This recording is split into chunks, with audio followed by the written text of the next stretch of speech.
വിശുദ്ധ യൗസേപ്പിന്റെ ക്ഷമ. നീതിയെ പ്രതി പാടുപെടുന്നവർ ഭാഗ്യവാന്മാരാകുന്നു, എന്തെന്നാൽ സ്വർഗരാജ്യം അവരുടേതാകുന്നു എന്ന് ഈശോനാഥൻ ഗിരിപ്രഭാഷണത്തിൽ അരുളി ചെയ്യുകയുണ്ടായി.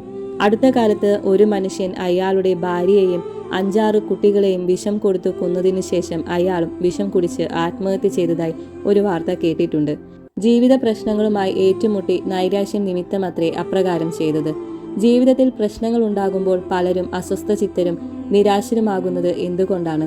ജീവിതത്തിന്റെ അർത്ഥം എന്താണെന്ന് മനസ്സിലാക്കാത്തത് നിമിത്തമാണ്. ഭരണാധികാരികളും നേതാക്കന്മാരും മറ്റുള്ളവരും പ്രശ്നങ്ങൾ പരിഹരിക്കുന്നതിനായി പരിശ്രമിക്കുന്നുണ്ട്. പ്രശ്നമില്ലാത്ത ഒരു ലോക സൃഷ്ടിക്കായി അവിശ്രമം പരിശ്രമിക്കുന്നു. പക്ഷേ പ്രശ്നങ്ങൾ വർദ്ധിച്ചു വരികയാണ്. എന്തുകൊണ്ടാണ് ദൈവത്തെ മാറ്റി നിർത്തിക്കൊണ്ട് പ്രശ്നങ്ങൾ പരിഹരിക്കുവാൻ പരിശ്രമിക്കുന്നത്? ദൈവമാണ് നമ്മുടെ എല്ലാ പ്രശ്നങ്ങളുടെയും ഏക പരിഹാരം. നമ്മുടെ പിതാവ് മാർ യൗസേപ്പ് അദ്ദേഹത്തിന്റെ എല്ലാ പ്രശ്നങ്ങളുടെയും പരിഹാരം ദേവാലയത്തിലാണ് കണ്ടെത്തിയത്. അതാണ് മാർ യൗസേപ്പിന്റെ മഹത്വത്തിന് നിദാനം.